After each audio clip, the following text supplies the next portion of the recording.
Bienvenue au rendez-vous de la parole de Dieu. Invoquons l'Esprit Saint, qu'il nous aide à accueillir ce que Dieu nous dit aujourd'hui et qu'il permette à la bonne nouvelle de porter du fruit dans chacune de nos existences. Envoie ton Esprit, Seigneur, et tout sera créé. Tu renouvelleras la face de la terre.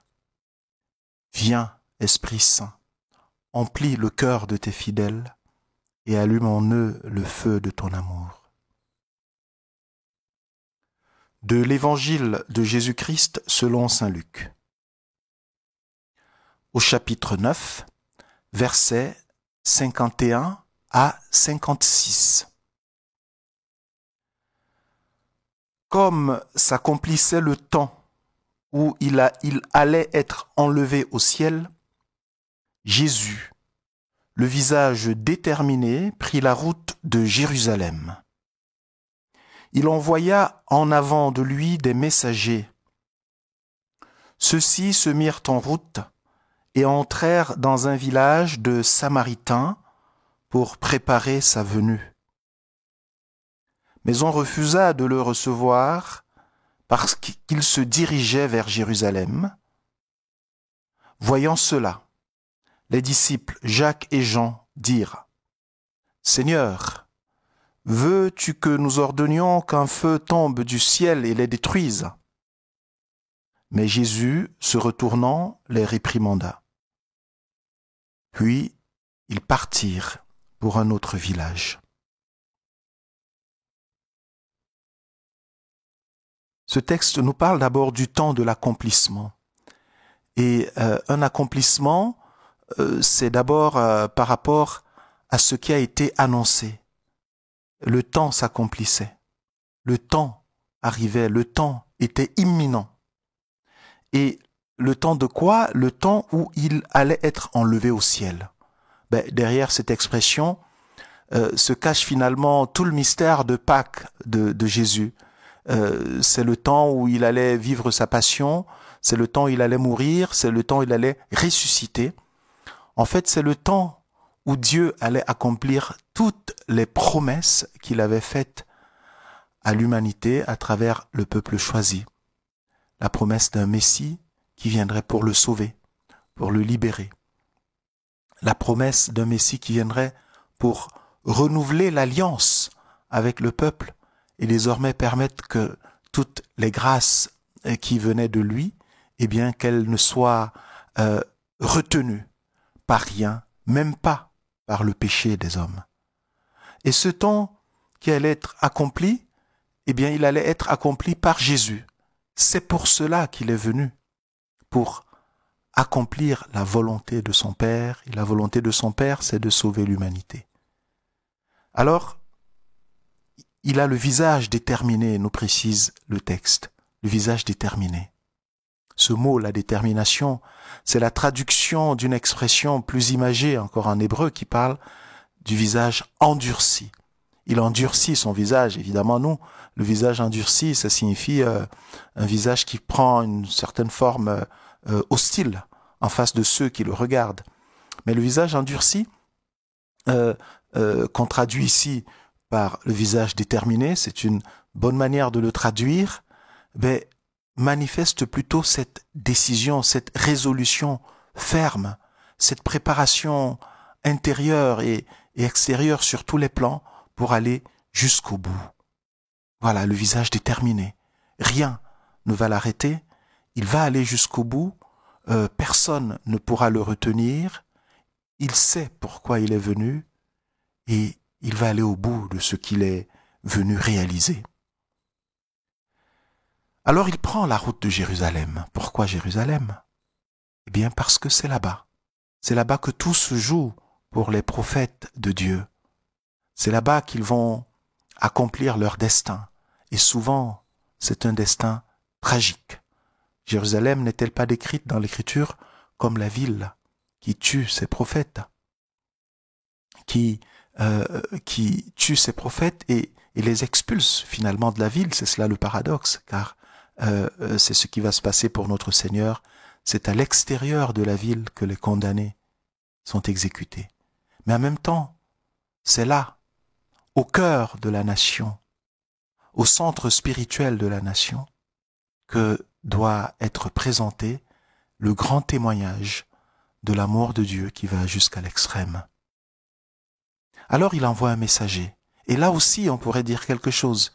Dieu toujours se sert d'autres personnes. Dieu toujours agit par des médiations. Il envoie un messager. Il envoie un messager comme pendant tout l'Ancien Testament, Dieu, le Père, a envoyé des messagers. Et le messager, le dernier, le messager ultime, on pourrait dire, le messager des messagers, c'est le Christ. Eh bien, il est aussi Dieu et il agit de la même manière. Il envoie un messager pour préparer le chemin, pour baliser la route, pour que ceux vers qui il s'en va bien puissent l'accueillir et le laisser passer. Or, ce chemin, il passe par la Samarie. Et là, on retrouve ces personnes, cette entité, la Samarie, avec ses habitants, les Samaritains. On les connaît dans la parabole, dans l'évangile de Luc, dans la parabole du bon Samaritain. On les connaît dans l'évangile de Jean, dans cette rencontre de Jésus avec la femme samaritaine. Et on sait bien que ces personnes, les Samaritains, ont des mauvaises relations avec ceux qui sont désignés comme les Juifs. En réalité, Juifs et Samaritains, au départ, forment un seul peuple.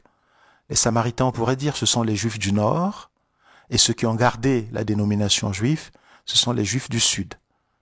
Car Samarie et Judée forment un seul royaume au sommet de la puissance d'Israël, au temps du roi Salomon. Et ce n'est qu'après la mort de Salomon, que le Nord et le Sud se divisent et connaissent des destins différents. Alors Samaritains et Juifs ne s'entendent pas parce que les Juifs estiment que les Samaritains se sont mélangés avec des peuples païens. Ils ont introduit des cultes païens et ont fait une forme de syncrétisme, c'est-à-dire de mélange de religion, de mélange de rites, qui, à leurs yeux, est abominable parce que c'est une enfreinte au terme de l'alliance avec le Seigneur, qui est une fidélité stricte. L'Ancien Testament décrit Dieu comme un Dieu jaloux, c'est-à-dire il ne supporte pas l'allégeance, la double, triple allégeance ou la multiple allégeance à lui et à d'autres divinités. Et au fond, dans cette loi, ce qui est dit, c'est qu'il n'y a pas d'autre Dieu que Dieu lui-même. Alors, accepter d'autres dieux, c'est minimiser, c'est ignorer le Dieu véritable. Alors, les Juifs du Sud reprochent cela aux Samaritains. Mais les Samaritains, eux aussi, ne sont pas sans reproche contre leurs frères du Sud. Et c'est dans ce sens qu'ils n'accueillent pas Jésus. Ils ne l'accueillent pas. Il vient passer. Ils ne l'accueillent pas. Pourquoi? Parce qu'il se rend à Jérusalem. Or, pour eux, Jérusalem n'est pas le lieu de la présence de Dieu, c'est pas le centre de la vie du peuple de Dieu. Pour eux, c'est une montagne qui se situe dans leur aire géographique, c'est le mont Garizim. Alors Jésus n'est pas accueilli. Et là, on peut s'arrêter et se dire que bien des fois, le Seigneur veut passer à travers nos vies et on ne l'accueille pas. Il veut juste passer. Il veut juste effleurer notre terre et nous lui fermons les portes pour n'importe quel motif, pour des a priori.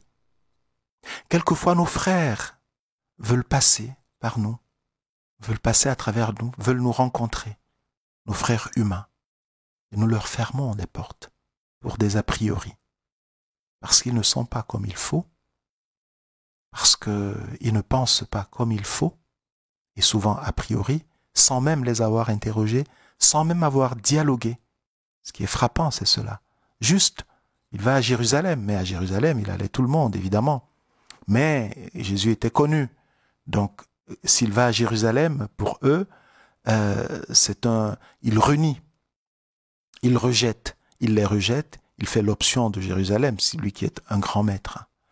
S'il va à Jérusalem, c'est qu'il érige, d'une certaine manière, c'est un adoubement de la terre, de la ville de Jérusalem. Mais tout cela, ce sont des a priori, et quand on ne laisse pas passer le Christ, quand on ne lui permet pas d'effleurer notre cœur et notre vie, eh bien, du même coup, on se prive de la grâce qu'il nous apporte. Et c'est ce qu'il se passe avec les Samaritains. En face, il y a 2 disciples, on les appelle les fils du tonnerre. Ils sont blessés dans leur orgueil. Comment? On passe, on a le grand maître, le rabbi, celui qui fait des miracles, et il nous empêche de passer. Eh bien, ils vont voir ce qu'ils vont voir. Ils demandent fort heureusement la permission à leur maître. Veux-tu que nous invoquions le feu sur eux? Combien de chrétiens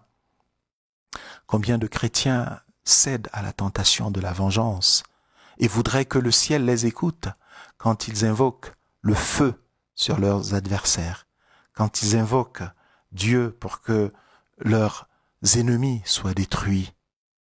Ah, nous avons un écho du commandement de notre Seigneur. Aimez vos ennemis. Priez pour ceux qui vous persécutent. Aimez ceux qui vous rejettent. Priez pour ceux qui ne vous accueillent pas. C'est le cœur. C'est l'originalité de notre foi. Autrement, nous serions dans un simple réflexe humain qu'on retrouve chez bien des croyants chrétiens ou non, qui consiste à se venger, à détruire, à effacer de la surface de la terre ceux ou celles qui ne pensent pas comme nous. Le Seigneur les réprimande. Ce n'est pas cela que je suis venu manifester.